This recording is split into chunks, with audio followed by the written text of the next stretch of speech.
Sebuah wilayah asal orang-orang di situ itu sudah membentuk perjanjian damai. Ya, di Madinah itu kan pada awalnya orang Yahudi sama Nabi Muhammad itu berdamai. Jadi ada perjanjian traktat damai Madinah. Jadi ya sudah, kalau sudah damai ya nggak usah ribut. Ya urusan agama ya urusan masing-masing. Tidak boleh menyalahkan ajaran agama lain, kan begitu. Makanya di Indonesia sudah ada Bhinneka Tunggal Ika, sudah ada Pancasila, sudah ada titik damai. Jadi kalian-kalian yang Muslim itu mau apa gitu? Oh, di Madinah ada traktat perjanjian Madinah. Ya karena orang Yahudi di sana, baik Bani Koinuko, Bani Nadir ataupun Bani Quraisyah itu akhirnya juga menyerang, melakukan tindak kekerasan lah, radikal intoleran kepada orang-orang Muslim, ya akhirnya dibantai. Lah di Indonesia kan biasa aja, kita hidup damai kan, ya kita damai lah. Ngomong apa kamu tuh, kamu tuh bertindak sebagai warga Indonesia yang berpancasila juga udah ada tindakan. Kalau cuma nulis-nulis di grup itu apa? Bertindak gitu, mau ikut aku ya, mau ikut aku melawan radikalisme.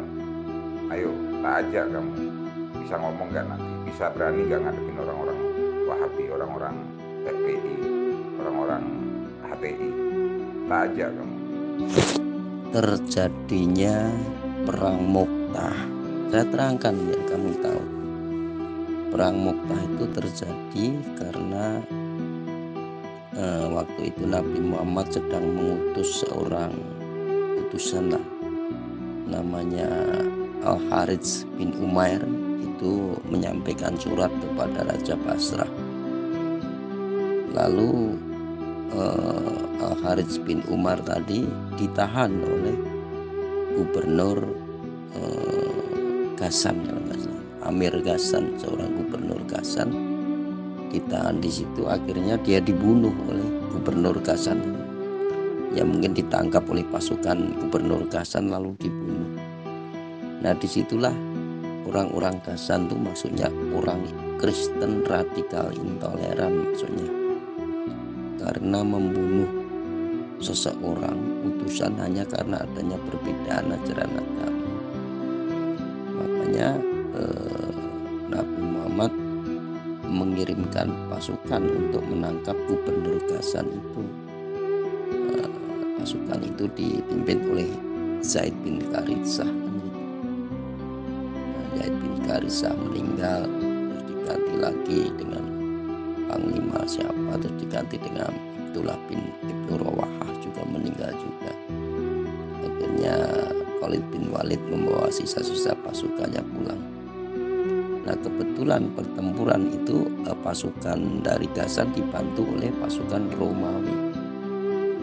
Akhirnya terjadilah penilaian bahwa ternyata orang-orang Romawi radikal intoleran juga gitu, karena juga tidak mengizinkan orang-orang Muslim menangkap gubernur Ghassan yang radikal intoleran. Nah disitulah akhirnya ada desas-desus bahwa Raja Romawi mau mengirimkan pasukan untuk menumpas orang-orang Muslim yang ada di Mekah dan Madinah, sehingga Nabi Muhammad itu akhirnya mengirimkan pasukan dalam ekspedisi Tabuk. Ternyata nggak ada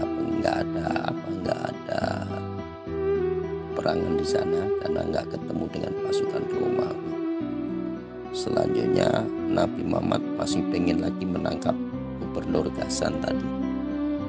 Akhirnya Nabi Muhammad menyusun pasukan lagi dengan dipimpin oleh Usamah bin Zaid untuk menangkap gubernur Ghassan. Tetapi sebelum pasukan Usamah bin Zaid tadi berangkat untuk menindak orang-orang Ghassan yang radikal intoleran tadi, ternyata Nabi Muhammad sudah wafat, kan begitu. Jadi sebetulnya perang antara Nabi Muhammad dengan orang-orang Ghassan di dalam perang Mu'tah yang dibantu oleh orang Romawi itu pertempuran antara Nabi Muhammad yang anti radikal intoleran melawan orang-orang Kristen di Gasan yang dibantu oleh orang-orang Romawi yang radikal intoleran. Itu jadi intinya melawan orang radikal intoleran. Kamu itu kalau mau mengkaji sejarah itu pelajari dulu bab kabilah biar tidak ngawur sejarah dari Google yang kamu baca itu bab golongan atau bab kabilah gitu. Itu ada kitabnya, bukan terjemahan, asli tertulis dengan tulisan huruf baikon gundul. Belajar sejarah diseleweng-selewengkan, apalagi orang Wahabi itu menyelewengkan sejarah. Ahmadiyah menyelewengkan sejarah, Syiah menyelewengkan sejarah, HTI. Belajar yang benar, teliti itu. Ya pada intinya sebetulnya pihak-pihak yang Tuhan perintahkan untuk diperangi oleh Nabi Muhammad itu hanyalah orang-orang yang radikal intoleran gitu. Jadi intinya itu. Pada waktu itu sebetulnya kan antara Nabi Muhammad dengan orang-orang penganut agama berhala itu setelah terjadinya perjanjian Hudaibiyah itu kan sudah terjadi perdamaian bahwa yang naik haji atau pergi haji itu bergantian kan.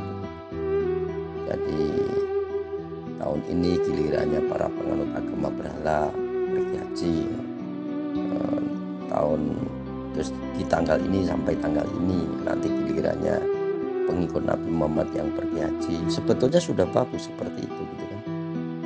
Nah, ketika sudah berjalan itu bagus,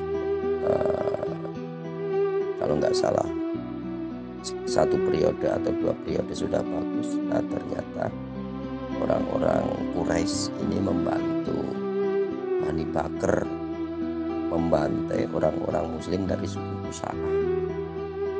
Akhirnya ketahuan bahwa waduh ini kok orang-orang Mekah kok kembali yang berhala penganut agama berhala di Mekah yang kemarin sudah mau damai dengan orang muslim kok sekarang radikal intoleran lagi. Ya udah kita perangi aja. Nah ketika itu Nabi Muhammad menyusun pasukan ternyata ya intinya orang-orang penganut agama berhala yang ada di Mekah tadi memilih tidak menyerang orang muslim, biarin aja lah. Ternyata yang orang-orang penganut agama berhala yang membantu Bani Bakr membantu Bani Qusa'ah tadi mungkin cucunya Abu Jahal, anaknya Abu Jahal itu kan Ikrimah bin Abu Jahal yang akhirnya melarikan diri. Jadi akhirnya ya ternyata itu orangnya kan gitu. Akhirnya karena Nabi Muhammad tahu ya ternyata orang-orang Mekah itu ya tidak bisa diajak berdamai para penganut agama berhala yang ada di Mekah, nggak bisa. Ya udah hancurkan aja berhalanya sekalian kan begitu. Dan kebetulan juga ada perintah dari Tuhan untuk menjadikan Ka'bah itu sebagai kompleks sucinya orang muslim, maka ya dijadikan kompleks suci orang muslim kan begitu. Nah, beda sama wilayah-wilayah lain yang tidak dijadikan oleh Tuhan sebagai kompleks tempat suci orang muslim, ya tidak perlu dihancurkan tempat ibadahnya kan begitu. Kamu itu nggak ngerti, alibi kamu, bahasanya alibi. Makanya kamu tuh menggiring opini kamu. Mana ada diterangkan Nabi Muhammad ngajak perang lebih dulu? Nggak ada tuh gitu. Kamu Seandainya di era masa hidupnya Nabi Muhammad itu ada kelompok-kelompok muslim di suatu tempat yang radikal intoleran, maka Nabi Muhammad pun pasti juga akan menumpas kelompok muslim yang radikal intoleran.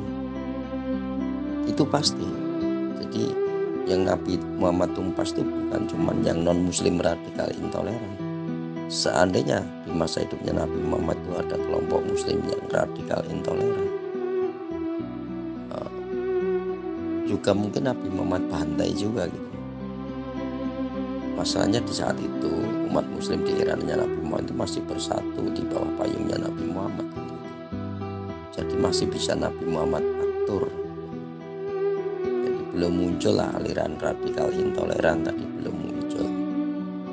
Jadi Muslim radikal intoleran itu belum muncul di eranya Nabi Muhammad, itu belum muncul. Makanya belajar, Nabi Muhammad itu nabinya semua kaum dan rahmatan lil alamin, rahmatnya alam semesta. Kamu itu tidak tahu apa-apa, cerita beropini sendiri. Itu ketika terjadi peperangan itu masih ada konflik-konflik.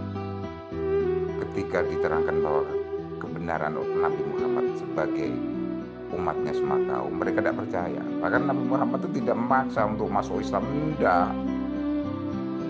Untuk apa kalau mau memaksa masuk Islam? Ya ayyuhal kafirun itu diturunkan ayat itu sebagai bentuk konteks kebenaran bahwa Nabi Muhammad itu memahami tentang agamamu, ya bagimu agamamu, tapi tidak boleh mengganggu kemaslahatannya orang Muslim, orang Islam. Kamu tidak tahu secara ngawur kamu ini. Ini jelas bahasa opini. Seandainya. Duh. Jadi sebetulnya pihak-pihak yang Nabi Muhammad perangi itu adalah para penganut agama apapun yang radikal intoleran. Itu begitu.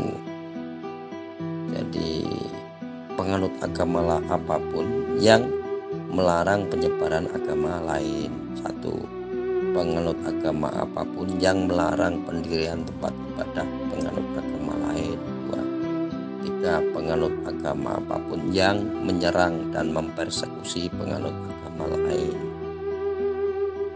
Keempat, penganut agama apapun yang melarang penganut agama lain menjadi pejabat pemerintah.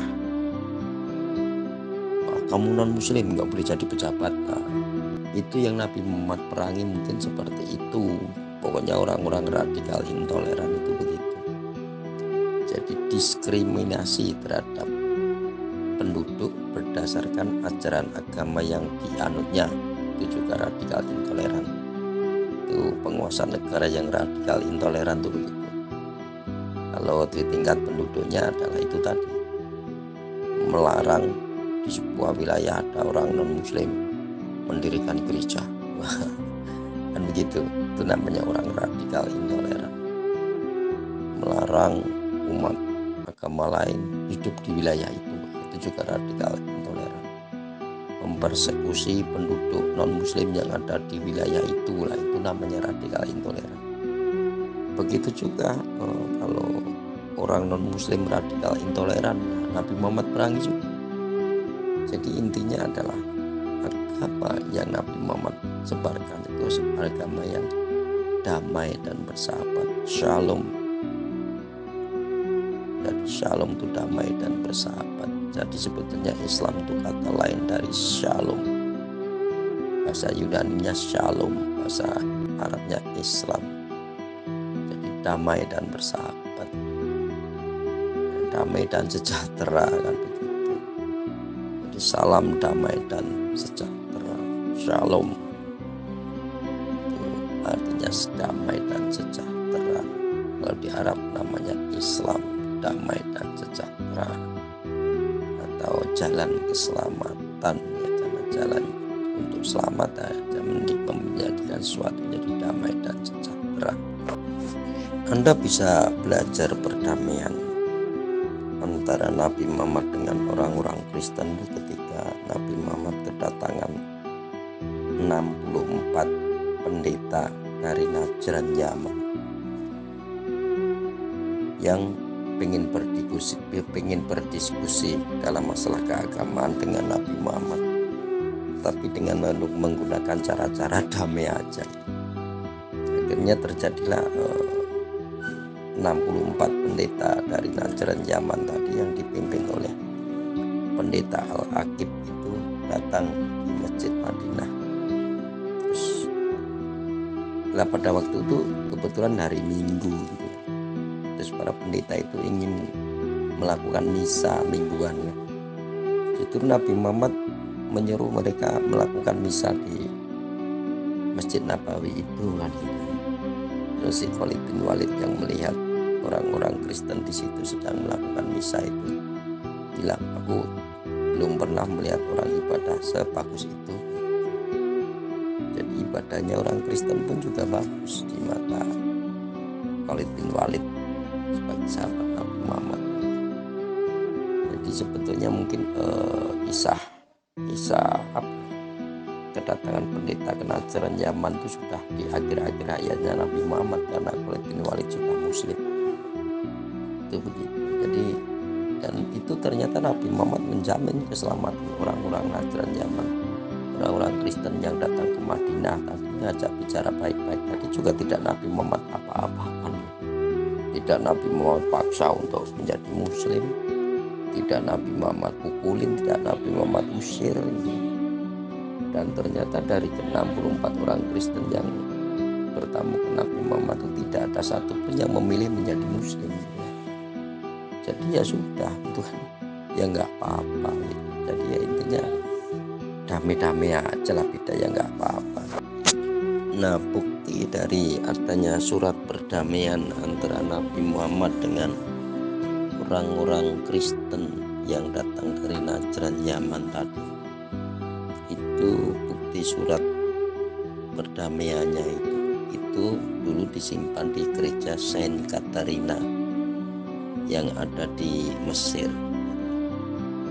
Nah, terus ketika Ottoman itu menguasai Mesir, itu bukti surat perdamaian itu diambil oleh Ottoman. Nah, sekarang berada di Museum Topati ya, Museum Istanbul. Jadi sekarang berada di Museum Istanbul, bukti traktat perjanjian damai antara Nabi Muhammad dengan orang-orang Kristen tadi.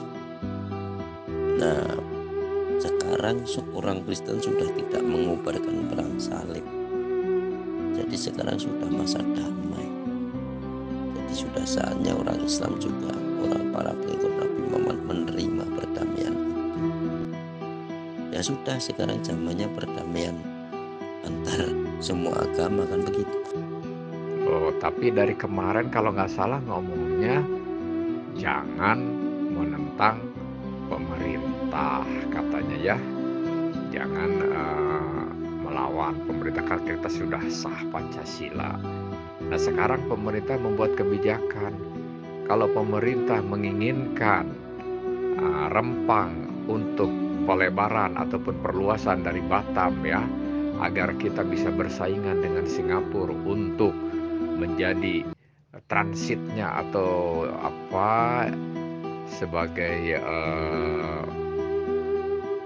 sebagai sentra ekonomi lah ya. Jadi tidak saja Singapura saja bisa menjadi lebih kaya daripada kita Indonesia ya. Singapura bisa punya pesawat tempur berjumlah lebih banyak daripada Indonesia, padahal negaranya kecil. Dari hasil negara dia itu negaranya hanya sebagai toko. Singapura itu kan negara sebagai toko ya, tempat jual beli saja di situ. Nah, atau bagaikan pasar. Nah, kita pun membuat kayak di pasar ada orang jualan buah, ada orang jualan makanan, terus ada orang lain ikut di situ ya, di sini di bawah pohon mau jualan. Nah, semut-semut di bawah pohon atau apa disapuin di situ, disapuin marah-marah semutnya, nggak mau aku direlokasi, aku sudah di sini kok ya. Bisa nggak? Kan nggak bisa, tetap aja disapuin sama orang yang mau jualan lagi itu di situ. Entah mau jualan kain kek, mau jualan makanan lotek kek di situ, mau jualan apa, itu di situ ada dahan akar yang kira-kira mengganggu, ditebang ya. Ada yang gimana, dibenahin, di plester, di tembok sama orang yang mau membuat di situ tempat untuk jualan baru lagi. Ya namanya orang butuh untuk perkembangan kehidupan, ya nggak apa-apa dong direlokasi. Kecuali kalau direlokasi itu diusir begitu saja, disuruh mati, iya dong, nggak adil pemerintah kita. Tapi kalau direlokasi, bahkan mungkin dapat rumah yang lebih bagus, dia akan jadi nelayan, mungkin bisa di pulau-pulau sekitarnya. Di situ kan banyak pulau yang lain di sekitar Riau ini, pindah lagi ke pulau yang lain, membina kehidupan lagi, menjadi nelayan lagi, kan bisa ya. Nggak mungkin sama pemerintah nggak ada penggantian sama sekali. Ini hanya dibesar-besarkan saja untuk menjelek-jelekan pihak pemerintah. Padahal hal seperti ini dimanapun akan terjadi, di negara manapun dan di belahan wilayah manapun di negara kita ini bisa. Jalan, mungkin rumahnya mau dibikin jalan kek, rumahnya mau dibikin apa yang sifatnya itu untuk perkembangan kehidupan. Ya kita mengalah, namanya juga kita ini rakyat kok. Katanya kita kan diatur. Kalau diatur itu nurut dong. Kemarin saya mengangkat apa ya? Saya mau berkomentar kemarin itu, kita pada pemerintah ini bukan menentang, tapi mungkin kita mengkritisi. Itu pun saya kemarin ditegur, dianggap mengkritisi itu tidak boleh. Nah sekarang ini Rempang ini bukan mengkritisi, menentang. Ya, saya bagaimanapun tidak setuju direlokasi. Ini kan menentang. Lah menentang begini malah didukung, malah di seolah-olah pemerintah itu kejam dan orang yang menentang ini orang yang layak membela haknya. Loh, kita ini kan bernegara. Kalau wilayah kita ini diperlukan untuk kepentingan negara, mengalah dong. Kan kita lebih mengutamakan yang lebih besar ke kepentingan negara, ya. Terkecuali kalau kita itu untuk negara disuruh mati, mereka yang enak, baru kita nggak adil. Kalau kita hanya disuruh pindah, apa salahnya? Seperti mobil mau lewat di jalan, kita dalam posisi yang tanggung, minggir, kita ke pinggir. Bukan berarti kita mengusir mobil. Mobil kita gulingin, karena saya nggak mau pindah dari sini. Ada mobil mau lewat, kita gulingin, ngeganggu saja. Lagi duduk-duduk di sini, ke mobil mau lewat, nggak bisa gitu kan? Mobil mau lewat, kita yang bergeser dong, pindah, ya, biar mobil itu bisa lewat, gitu kan? Pengumuman, aku punya ilmu baru, yaitu mahligai manusia. 1, ya ada 4 nih. 1, yaitu akli, ya berarti akal lebih dahulu diciptakan. 2, haya, hidup. 3, atin, tanah. 4, al-amal, amalnya terakhir nih. Nomor 1 akal dulu. Hasilnya dari semua ini ilmu mahligai kehidupan. Jangan tanya dalil ya.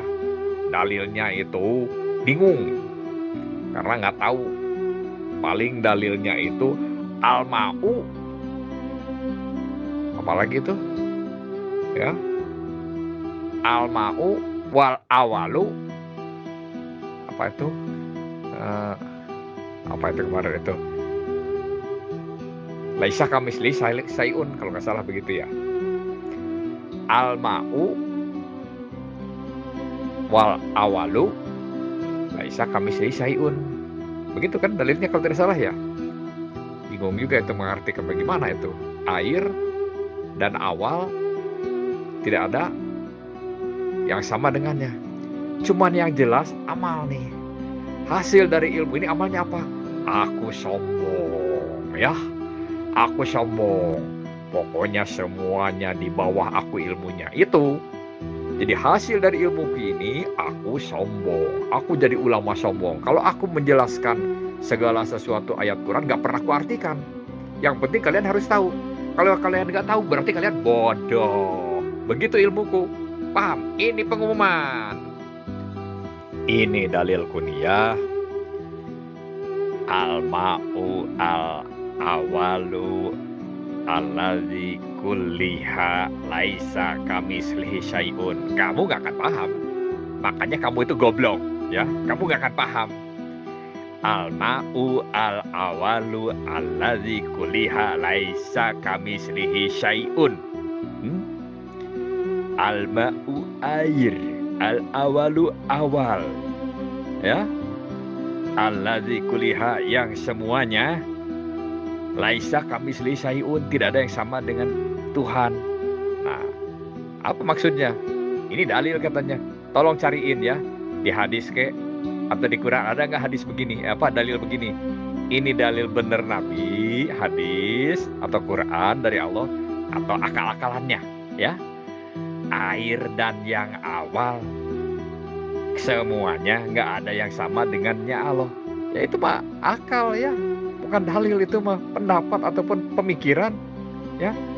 Kalau pemikiran saya bilang sekarang, semua yang ada di grup ini bisa tampil berkomentar, ya itu masuk di akal kan, rasional ya.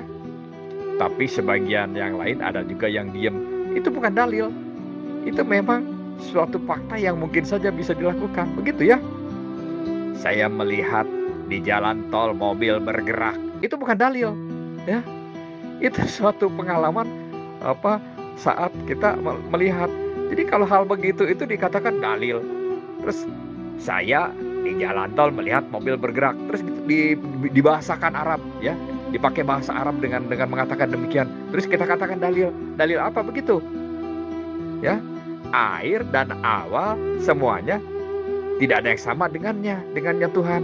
Ya iyalah gitu mah, gak usah dalil, itu mah semua juga ngomong bisa kok. Lantas tidak mengerti, bodoh. Kita kalau tidak mengerti begitu bodoh katanya. Apa ini dalil apa? Dalil bukan dalil, hanya penghayatan ataupun pandangan orang melihat.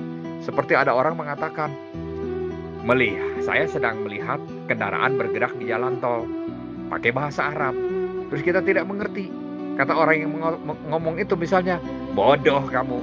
Apa yang begini nih ya, dalam kesombongan ya. Apa artinya yang begini ini?